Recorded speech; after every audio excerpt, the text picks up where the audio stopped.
Hoje ficaremos mais por dentro de Mogi e Mogi mais por dentro. Estamos trazendo a nossa querida convidada que você vai ver quem que é. Vem com a gente. Tem um kit bem interessante. Já levei grupo aqui pra dentro dessa Pontilhão ruazinha. ali, né? Tem o Pontilhão, já levei grupo lá também. E ali é uma antiga estrada, inclusive chama Estrada Real, Antiga Estrada Real. Porque ali, de fato, foi uma antiga Estrada Real. Foi aquela antiga estrada que passava lá, passa hoje por Savaúna, Bocajuru, né? E aqui era um dos caminhos. Dom Pedro esteve em Mogi também? Teve É isso? que Mogi, você tá passou, fazendo o quê? Só passou, né? Eu Ele só passou? nem exalto tanto essa... Como que é essa história aí? Revela a sua curiosidade pra Que gente. Mogi falam que Mogi é uma cidade bandeirantista, né? Então, se você olhar nos livros de história, o que se exalta é isso, a passagem de Dom Pedro, que aqui nasceram muitos bandeirantes, que os bandeirantes daqui, vamos falar, que fundaram, né? Outras vilas do interior de São Paulo, muitos deles nasceram aqui, dá pra...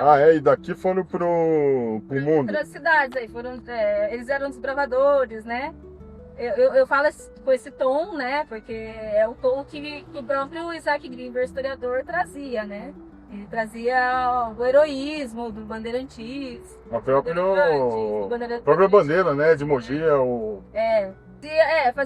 faz parte desse contexto. Desse contexto dizer, né? Ele como fala, é o ponto de vista dele. Então eu vou contar com o meu ponto de vista, né? Gosta da pesquisa, né, Débora? Eu gosto.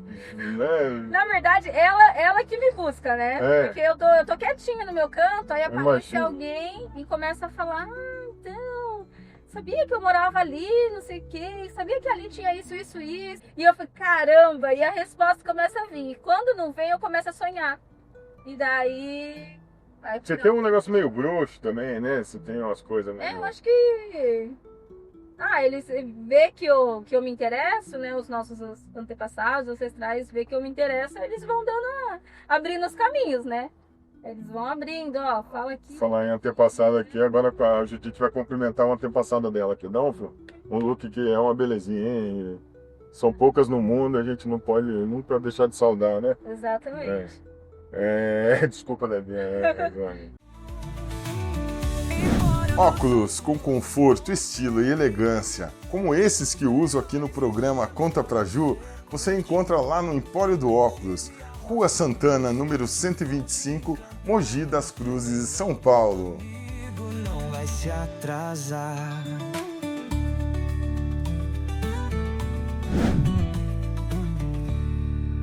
Mas Tu gosta de Sabaúna, Galinha? eu gosto.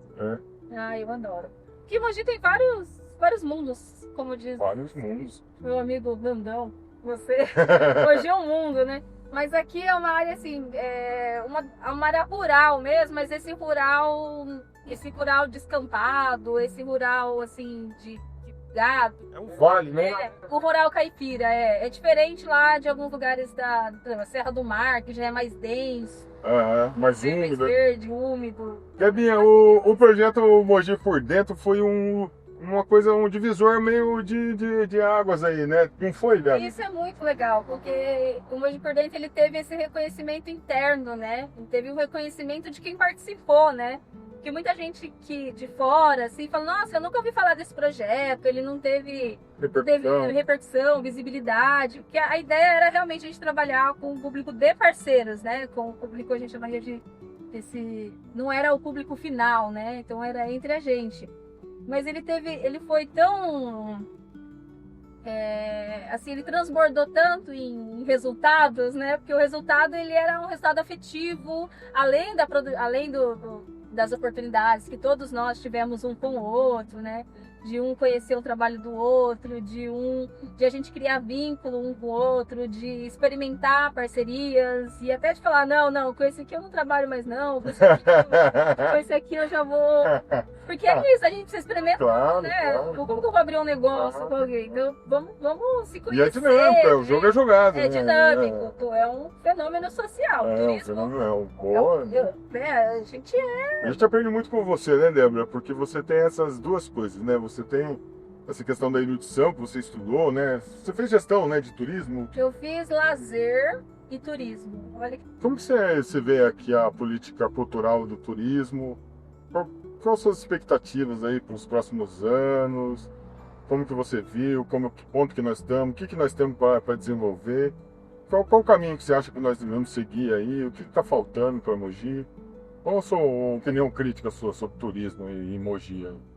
Então, o turismo ele precisa de um marketing de destino, né? Uma das coisas é vender a cidade como um destino turístico. Então, isso pra gente é muito difícil como agente de viagem, como guia, porque é um trabalho de formiga que a gente tem que ficar, né, falando, ai, venham para Mogi e tal, mas a gente não tem força para isso. Então, deveria ser uma coisa vinda de uma estrutura institucional, né? Seja Macro, né? seja municipal, seja regional. Então, precisava trabalhar esse imaginário, esse marketing mesmo, essa marca, né, que a gente chama, que é a marca marketing de destino, que nós chamamos. Então, isso é uma das coisas. Só que daí não é só isso que falta. Daí falta fazer o trabalho interno, que é um pouco do que o Mogi por Dentro acaba fazendo, que é fazer esse trabalho de organização territorial, de a gente se preparar, né, de a gente se organizar para receber o turista, se organizar para comercializar. Então, o que falta muito da nossa parte, como... Tem uma dinâmica econômica mais forte, né? A gente falta comercialização, né? Falta a gente trabalhar mesmo com esse processo de criação de produtos.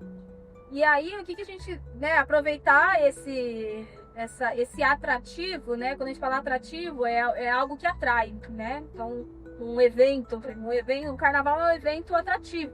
Então, ele vai atrair as pessoas para cá. Então, como fazer com que essa comunidade esteja preparada e saber se ela quer também, né? Porque aqui também existe esse dilema, assim como em qualquer lugar, Mas aqui que parte da população não quer o carnaval, não quer turistas, e parte da população quer. Então fica nesse... Mas tem uma coisa aqui que é assim, o carnaval aqui, ele é tradicional. As famílias já... o bisavô que saía no bloquinho, sabe? O bisavô que saía no bloquinho, sabe? Ia no carnaval que gera história para contar o resto do ano, e faz a fantasia, faz o boneco. Então aqui tem uma cultura local, assim, não é só um lugar físico que as pessoas vêm e utilizam o espaço físico, né? Existe um espaço social, cultural, comunitário aqui, que é pulsante. Um abraço aí a nossa querida estação de Sabaúna, eles dão os take, né, Debbie? Isso, aqui tem um museu, né, ferroviário, que a gente veio do Mogi por Dentro, né? Temos uma maquete muito legal, né? Tudo muito anêmico, né, Debinha? Tudo muito sem energia por enquanto aí, né? Exatamente. Muita dificuldade, com pouco continuidade, sistema, né? E é isso que a gente estava falando, que aqui falta mesmo, assim, eu não sinto apoio, assim, eu tanto que eu pago de ISS, de imposto com a prefeitura, eu não tenho de retorno. Nenhum de nós somos donos dessas terras, né? Nós estamos todos emprestados e muitos vieram de herança. Então, assim, o que você pode fazer tanto para o território, né, para aquela terra, quanto para as pessoas, né, com aquele lugar. Então, se você tem esse privilégio, se você tem esse... que é um privilégio, ao mesmo tempo, a gente sabe que tem todo um trabalho de manutenção, que é bem difícil também, né? Então, mas já que você está sendo guardião dessa terra, está sendo guardião desse lugar, então como que tanto nós como comunidade, podemos te ajudar a preservar, te ajudar a cuidar e a prosperar com a manutenção ali, né? A fomentar. Porque eu penso, o que é a Quintal de Vó? Ela é muito essência, assim, sabe? Ela tá num plano muito... Sutil. Muito sutil. Acho que sutil é a melhor palavra. Ela tá muito mais no sutil. Por quê? Porque ela é um trabalho ancestral. É um trabalho que a gente vai no lugar, a gente conversa com a pessoa, principalmente em sítio, assim, pergunta da ancestralidade dela, pergunta dos avós, dos avós. A gente vai em capelas, muita capela, muita igreja, muitos templos aqui que estão escondidos, que estão, às vezes, até abandonados. Então, pergunta, e aí, qual que é a história desse lugar, né? E aí as pessoas se emocionam muito, porque elas lembram dos avós. Falam, eu só estou preservando isso aqui porque o meu avô que construiu, minha avó que construiu, foi um pedido da minha avó. Então são lugares que traz muita memória afetiva, né, e muita espiritualidade. Não tenha dúvida, assim, né? Como que a gente consegue preservar os quintais de vó de Mogi? Como que a gente consegue valorizar esses quintais, né? É dando esse reconhecimento, é dando esse olhar, filmando, levando um grupo do Mogi por Dentro, falando, olha como é bonito, nossa, parabéns por você ter preservado. Às vezes a pessoa está passando por um maior processo que a família dela não gosta, que a família dela não valoriza. E a gente vai e traz esse olhar afetivo mesmo, né?